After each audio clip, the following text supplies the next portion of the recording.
जय हिंद दोस्तों आज की इस क्लास में यहाँ पर हम कुछ मोस्ट इंपोर्टेंट फैक्ट देखें और एक टॉपिक है ऐसा जो मोस्ट इंपोर्टेंट है और बहुत ज़्यादा हाईलाइटेड टॉपिक है। ठीक है, तो ध्यान रखें इस टॉपिक को। इस टॉपिक का नाम क्या है, सबसे पहले ये देख लें। सिकल सेल एनीमिया इस टॉपिक का नाम है और ये टॉपिक कब से हाईलाइट हुआ है और इतना ज़्यादा हाईलाइटेड क्यों है, और इससे आने वाली हर एक एग्जाम में मोस्ट इंपोर्टेंट करंट अफेयर्स के क्वेश्चंस वगैरह बनेंगे और जीके भी इसमें से ही बनता है। ठीक है, तो इस तरीके से यहाँ पे इस टॉपिक से यानी इस वीडियो से आपको हर एग्जाम में लगभग आपको 2 क्वेश्चन, मिनिमम 2 क्वेश्चन आपको देखने को मिलेगा।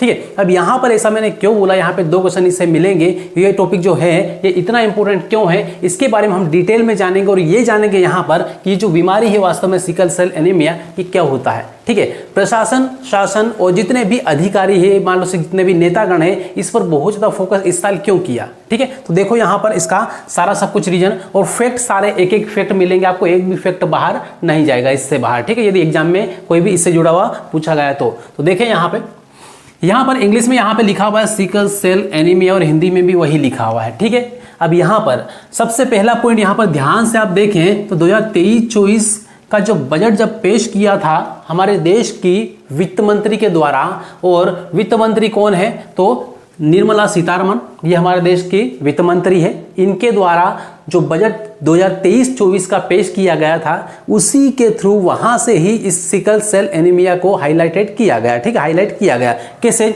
तो जब इन्होंने यहाँ पर बजट ये पेश किया तब उन्होंने क्या किया, भाषण दिया। ठीक है, क्या किया, भाषण दिया।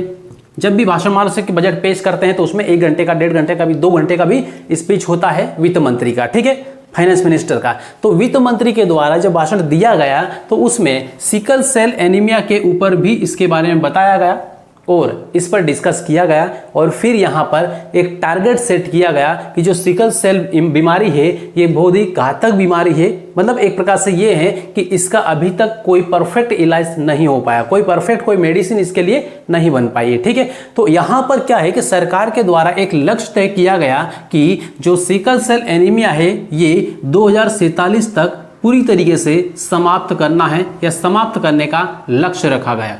ठीक है, गवर्नमेंट के द्वारा।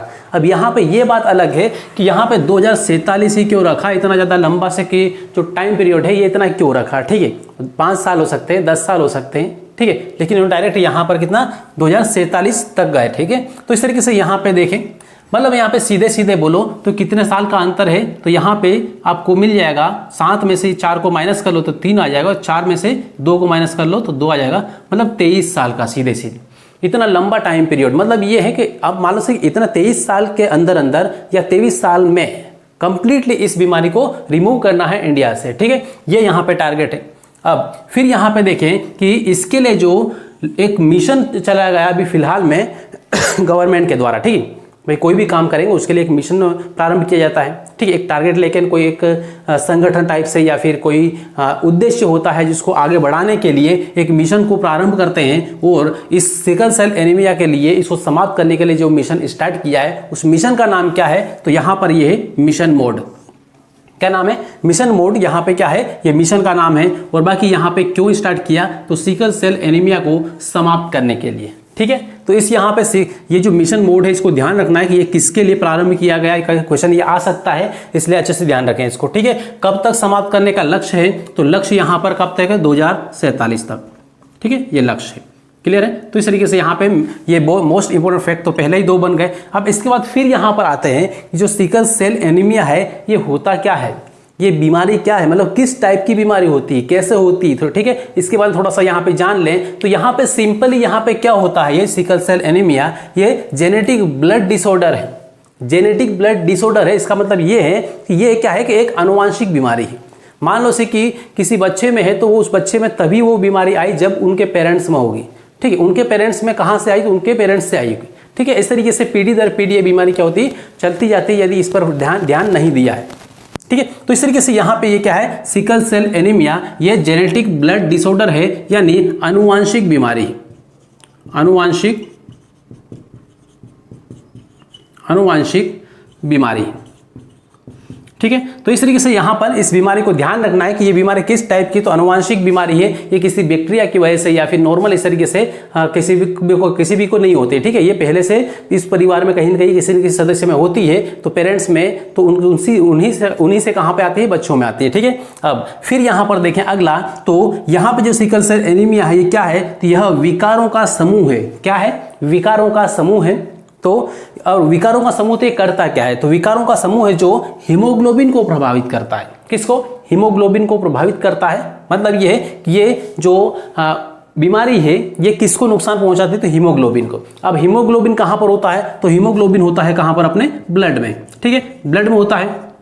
अब जो हीमोग्लोबिन होता है इसमें दो प्रकार के चीजें होती है। हीमोग्लोबिन में कौन कौन सी होती है, थोड़ा सा ये देख ले। तो इसमें होता है, एक क्या होता है हीमोग्लोबिन में, एक होता है हीम और दूसरा होता है ग्लोबिन, ठीक है। हीम होता है और दूसरा होता है ग्लोबिन। हीम क्या करता है, हीम रक्त को कलर प्रदान करने का काम करता है, यानी जो हमारा जो ब्लड है वो रेड होता है। किस कारण से, तो हीमोग्लोबिन की वजह से। हीमोग्लोबिन की वजह से किस तरीके से, कि हीमोग्लोबिन के अंदर हीम होता है, वही जो हीम है ना ये रेड कलर प्रदान करता है, ठीक है। तो इस तरीके से यहाँ पे ये क्या करता है, हीम ये कलर प्रदान करता है, रेड कलर बना, इससे कि ब्लड को रेड बनाने का काम करता है, ठीक है। और बाकी जो ग्लोबिन है ये क्या है, तो ये है प्रोटीन, ठीक है। इस तरीके से यहाँ पे थोड़ा सा ध्यान देना, हो सकता है क्लियर एकदम ना दिखाई दे, लेकिन देख लेना, यहाँ पे समझ लेना जो मैं बोल रहा हूँ उसको, ठीक है। तो ग्लोबिन क्या है, प्रोटीन है, और हीम क्या है, कलर है, ठीक है। इसलिए दोनों को मिला दे तो क्या बनता है, हीमोग्लोबिन है। वो ये काम क्या करता है, तो काम ये करता है हीमोग्लोबिन, ये O2 का संवहन करता है, यानी गैसों का संवहन करता, ऑक्सीजन का सप्लाई करने का काम करता है, ठीक है। तो इतना यहाँ पर हीमोग्लोबिन के बारे में देख लिया। अब यहाँ पर देखें आगे, तो सबसे मोस्ट इंपोर्टेंट जो फैक्ट है वो यहाँ पर है, इसको अच्छी तरीके से लिख लेना और IMP लगा लेना, और हो सके तो अपने जो नोट्स है कॉपी साइंस की उसमें जैसे यहाँ पे लिखा है सेम टू सेम वैसे उतार लेना है, ठीक है, अच्छी तरीके से। अब यहाँ पे इसमें क्या बोला है कि हीमोग्लोबिन 4 सब यूनिट से बना होता है, ठीक है। जो हीमोग्लोबिन होता है ये वाला, ये टोटल 4 सब यूनिट से बना होता है। अब बात यहाँ पर ये आती है कि जो सब यूनिट है 4, ये कौन कौन सी है, ठीक है। तो दो दो जोड़े में होती है। एक यहाँ पर होता है क्या, एक अल्फा सेल, ठीक है, सेल, और दूसरा यहाँ पर ले लो वो आता है बीटा सेल, यहाँ पे बीटा सेल, ठीक है, सेल। इस तरीके से इसको भी यहाँ पे मैथमेटिकली लिख देते हैं, अल्फा और ये बीटा सेल, ठीक। तो इस तरीके से यहाँ पे ये क्या है, 2 अल्फा होते हैं और 2 बीटा होते हैं। 2 और 2 कितना हुआ, 4 है। तो ये क्या है, ये सब यूनिट है। सब यूनिट किसकी है, हीमोग्लोबिन की, ठीक है। क्वेश्चन घुमा फिरा के दे सकते हैं कैसे, कि हीमोग्लोबिन को की जो 4 सब यूनिट होती है वो कौन सी होती है। तो यहाँ पर आपको ध्यान देना है कि 2 अल्फा है और 2 क्या है, बीटा सेल है, ठीक। अब यहाँ पर जो सिकल सेल एनीमिया है वो इन दोनों में से किसको प्रभावित करता है, तो यहाँ पर अच्छी तरीके से ध्यान देना है कि जो बीटा सेल है ये वाली, ठीक है, हीमोग्लोबिन की जो बीटा सेल है, बीटा सब यूनिट है, ये वाली जो यूनिट है, इसी यूनिट को सिकल सेल एनीमिया प्रभावित करता है। अच्छी तरीके से देख लेना है। फिर से यहाँ पर लिख दे रहा हूँ, हीमोग्लोबिन,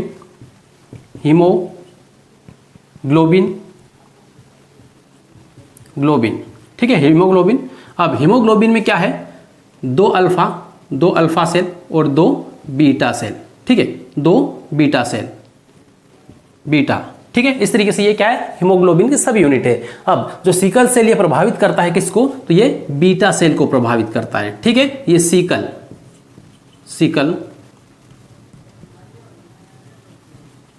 सेल, ठीक है, सिकल सेल किसको प्रभावित करता है, तो बीटा सब यूनिट को प्रभावित करता है। ये पॉइंट यहाँ पर अच्छी तरीके से याद रखना है, अच्छी तरीके से ध्यान में उतार लेना, अपने माइंड में उतार लेना है, ठीक है। अब इसके बाद फिर यहाँ पर देखें आगे, तो बात करते हैं हीमोग्लोबिन का। तो हीमोग्लोबिन हम जब ब्लड पढ़ते हैं, ब्लड वाला टॉपिक हमने जब पूरा कंप्लीट किया था बायोलॉजी में, तो उस टाइम ब्लड को बहुत डिटेल में मैंने पढ़ाया था, ठीक है, एक एक चीज़ बारीक चीज़ पूरा क्लियर की थी। और फिर यहाँ पर बात करें तो जो हीमोग्लोबिन होता है ये, इसका आकार किस टाइप का होता है वहां पर मैंने पढ़ाया था, ठीक है। यहां पर भी आपको बता दे रहा हूं कि जो हीमोग्लोबिन होता है उसका आकार सामान्य व्यक्ति में जिसमें किसी भी प्रकार का कोई रोग नहीं है, उसमें जो हीमोग्लोबिन होता है उसका आकार कैसा होता है, गोल होता है, ठीक है, गोल होता है सामान्य व्यक्ति में। लेकिन जिसको सिकल सेल की बीमारी है या रोगी है, उस रोगी का जो हीमोग्लोबिन होगा, उस हीमोग्लोबिन का जो आकार होगा वो कैसा होगा, अर्धचंद्राकार होगा। कैसा होगा, अर्धचंद्राकार, किसमें, रोगी में, राइट। तो यहाँ पे अर्धचंद्राकार होने की वजह से क्या होता है कि ब्लड के प्रवाह में दिक्कत आती है,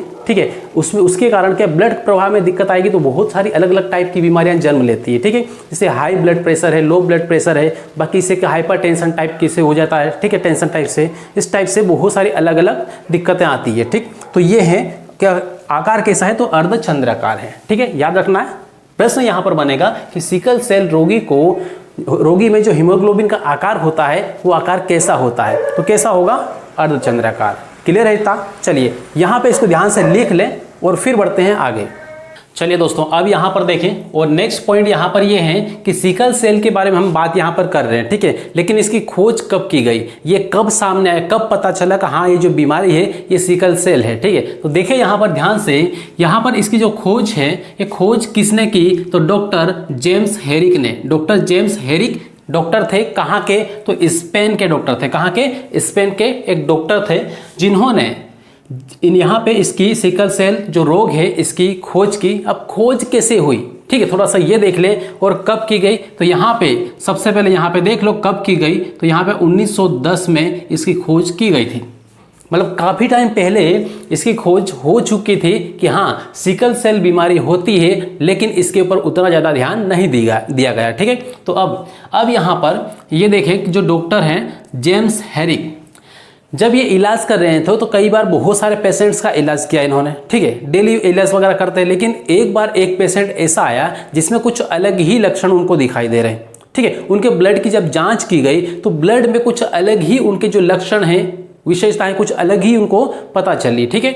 अब उसमें ये देखा कि जो हीमोग्लोबिन था जिसका आकार नॉर्मली हर किसी में गोल होता है, लेकिन उस एक रोगी में उसका जो आकार था हीमोग्लोबिन का वो कुछ इस तरीके से दिखाई दे रहा था, अर्धचंद्राकार, ठीक है। फिर यहाँ पे इसके बारे में डिटेल में अध्ययन किया तो पता चला कि ये जो रोग है ये क्या है, एक आनुवांशिक रोग है जो कि पेरेंट्स से बच्चों में आते हैं, ठीक है।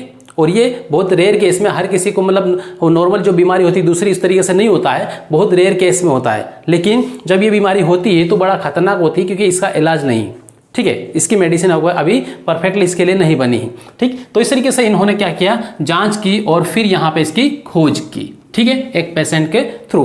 अब इसके बाद फिर यहाँ पे देखें तो जो प्रमुख स्थान है वो कौन कौन से हैं, मतलब ये है कि जो सिकल सेल एनीमिया है वो खास करके किन किन देशों में ज़्यादा फैला हुआ है, ठीक है, क्योंकि हर एक कंट्री में उतना ज़्यादा प्रभाव इसका नहीं है, किसी किसी कंट्री में है, जिसमें से सबसे मेन जो है वो है अफ्रीका, क्योंकि वहाँ पे जो रहन सहन का उनका तरीका है, तौर तरीके कुछ अलग ही, वही आदि मानव टाइप के हैं अभी भी, ठीक है, बहुत सारी जनजातियां कुछ इस तरीके से रहती है। तो अब यहाँ पे सबसे पहले नंबर पे तो अफ्रीका है, फिर यहाँ पे देखेंगे तो अरब, उसके बाद फिर भारतीय मूल में भी इसके कुछ मतलब बहुत ज़्यादा नहीं है लेकिन है, ठीक है। तो इस तरीके से यहाँ पे 3 यहाँ पे कंट्री है जिसको आपको ध्यान रखना है। और फिर यहाँ पर देखें खास तौर पे ज़्यादातर जो ये जो रोग होता है ये किस में, ये आदिवासी समुदाय में ज़्यादा होता है, ठीक है, इस कैटेगरी में ज़्यादा होता है आदिवासी समुदाय में। क्यों? क्योंकि वही जो रहन सहन का तरीका होता है, कई प्रकार के मतलब मान लो पानी पी रहे हैं तो किस तरीके का पी रहे, कहीं पर जा रहे हैं तो पानी किस तरीके का अच्छा है, कैसा है, किस तरीके से,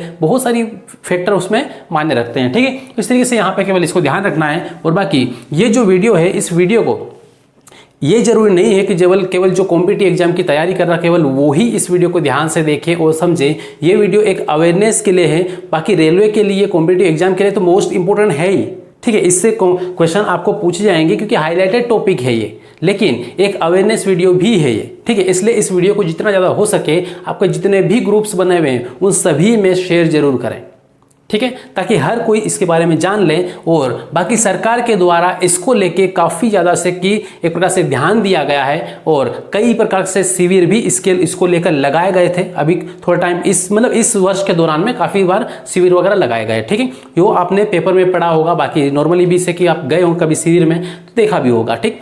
वहाँ पर क्या बोला जाता है, किस तरीके समझाते हैं इसके अवेयरनेस को लेके। जब भी अब जितनी भी शादियाँ वगैरह होती है उसमें सबसे पहले क्या होता है, सरकार के द्वारा जो गाइडलाइन है वो ये है कि एक जो सिकल सेल रोग है इसका जो जांच है वो करवाना कंपलसरी होता है, ठीक है। जांच करवाएं, यदि मान लो कि ये रोग हैं तो फिर उनकी शादी वहां पर उस टाइम न की जाए, पहले उनका इलाज किया जाए। इलाज करने के बाद में फिर उनकी जो भी मान लो इलाज सही तरीके से हो जाता है इसका जो लक्षण है वो समाप्त हो जाते हैं, उसके बाद में जो भी है मैरिज वगैरह करना वो कर सकते हैं और करें उसके, ताकि उससे होगा क्या कि वो मान लो कि मैरिज कर लेंगे, ठीक है, शादी कर लेंगे, लेकिन वो जो रोग उनमें है वो आगे नहीं बढ़ेगा यदि पहले ध्यान दे लिया शादी से पहले तो, ठीक है। अदरवाइज ध्यान नहीं दिया तो फिर आगे बढ़ता जाएगा वो, ठीक है। इसीलिए यहाँ पे गवर्नमेंट ने कई बार सिविल लगाए भी है और इस पर फोकस भी कर रहे हैं, और यहाँ पर 2047 तक इसको पूरी तरीके से समाप्त करने का डिसीजन भी लिया है, एक मिशन भी स्टार्ट किया है, मिशन मोड, राइट। अब फिर यहाँ पर देख लें तो जितने भी बच्चे जन्म लेते हैं और उनमें यदि सिकल सेल का रोग है, डिसीज है, तो वहां पर उनमें से 20% जो बच्चे होते हैं 2 वर्ष से पहले ही उनकी डेथ हो जाती है, यानी मृत्यु हो जाती है, राइट। फिर यहां पर देखें जो 30% बच्चे ऐसे होते हैं जिनकी जो मृत्यु है वो वयस्क होने से पहले हो जाती है, राइट। तो इस तरीके से यहाँ पे जो सिकल सेल है वो काम करता है, जो रोग है ये इस तरीके से काम करता है, ठीक। फिर यहाँ पर देख लें आगे तो जो लक्षण है इसके, इस रोग के वो क्या क्या है, किस टाइप के, थोड़ा सा उसको देखें तो क्रोनिकल एनीमिया है, ठीक है। उसके बाद बच्चों में अधिकतर एनीमिया तो नॉर्मल होता ही है, लेकिन क्रोनिकल एनीमिया वो अलग होता है, ठीक। उसके बाद फिर यहाँ पे देखें तो दर्द, बहुत ज़्यादा बदन में दर्द वगैरह ये सब कुछ होना, तो उसको क्या है, इसके लक्षण है। हालांकि जो दर्द वगैरह बॉडी में होता है वो कई बीमारियों के कारण भी होता है, जरूरी नहीं कि केवल एक ही के कारण होता है, कई बीमारियां होती है जिसके कारण पूरा बदन जो दर्द करता है, ठीक है। फिर यहाँ पे देखें तो बहुत ज़्यादा थकावट होना, ठीक है, बच्चों में थकान होना बहुत ज़्यादा। उसके बाद एक्यूट चेस्ट सिंड्रोम, ठीक है, जहां पर भी सिंड्रोम शब्द आया ना समझ लेना वो अनुवांशिक बीमारी है, ठीक है। तो सिंड्रोम यहाँ पे अनुवांशिकता की एक प्रकार से क्या है, पहचान है। आप जितने रोग पढ़ेंगे कौन से अनुवांशिक रोग, तो आपको यहाँ पर ये शब्द काफ़ी देखने को मिलेगा, काफ़ी पढ़ने को मिलेगा। बायोलॉजी में जब हम पढ़ते हैं अनुवांशिक रोग तो उसमें इसको ये बहुत ज़्यादा हाईलाइटेड होता है सिंड्रोम, ठीक। फिर यहाँ पर देख लें आगे तो जो इलाज है, ये इलाज इसका क्या है, तो इलाज सिंपल सा है, क्यूरेटिव और सपोर्टिव, ठीक है। बस ये है कि ध्यान दिया जाए उसको और उसका इलाज टाइम से करवाया जाए, ठीक है। फिर यहाँ पर ये है कि बार बार रक्तदान। अब होता क्या है कि मान लो जिनको ये जो सिकल सेल एनीमिया होता है उनमें जो ब्लड है वो बनना बहुत कम हो जाता है, ठीक है। मतलब हीमोग्लोबिन की संख्या, हीमोग्लोबिन का बनना बहुत कम होता है, या फिर ये बोलो आरबीसी का बनना घट जाता है, बहुत कम हो जाता है, जिसकी वजह से उस रोगी के, उस बच्चे में जिसमें ये रोग है उसमें ब्लड की बहुत ज़्यादा कमी हो जाती है और उसको बार बार ब्लड चढ़ाना पड़ता है, ठीक है। बार बार उसको ब्लड की बोतल वगैरह देनी पड़ती है, राइट। तो इस तरीके से यहाँ पे इस तरीके से इसका इलाज कर सकते हैं कि बार बार से कुछ बोतल वगैरह चढ़ाओ, ब्लड चढ़ाओ, रक्तदान करो, ठीक है। या फिर यहाँ पे जीन थेरेपी करो। जीन थेरेपी का मतलब क्या होता है, इसके द्वारा भी इस बीमारी से छुटकारा पा सकते हैं, ठीक है, जीन थेरेपी। लेकिन ये काफ़ी महंगा इलाज है जिसको हर कोई नहीं कर सकता है। जीन थेरेपी का मतलब सिंपल सा यहाँ पर है कि इनका जो जीन होता है, ठीक है, जीन डीएनए का एक पार्ट होता है जिसे हम क्या कहते हैं, जीन कहते हैं, ठीक है। तो जीन को चेंज करके, जीन में बदलाव करके हम इस रोग को दूर कर सकते हैं। और फिर यहाँ पर ये है जो हमारा बोन मेरो होता है उसका प्रत्यारोपण करके भी इस रोग को दूर कर सकते हैं। लेकिन ये जो चीज़ें हैं ये जीन थेरेपी और बोन मेरो ट्रांसप्लांट, ये काफ़ी ज़्यादा महंगा है, इसको हर कोई एफर्ट नहीं कर सकता है, ठीक है।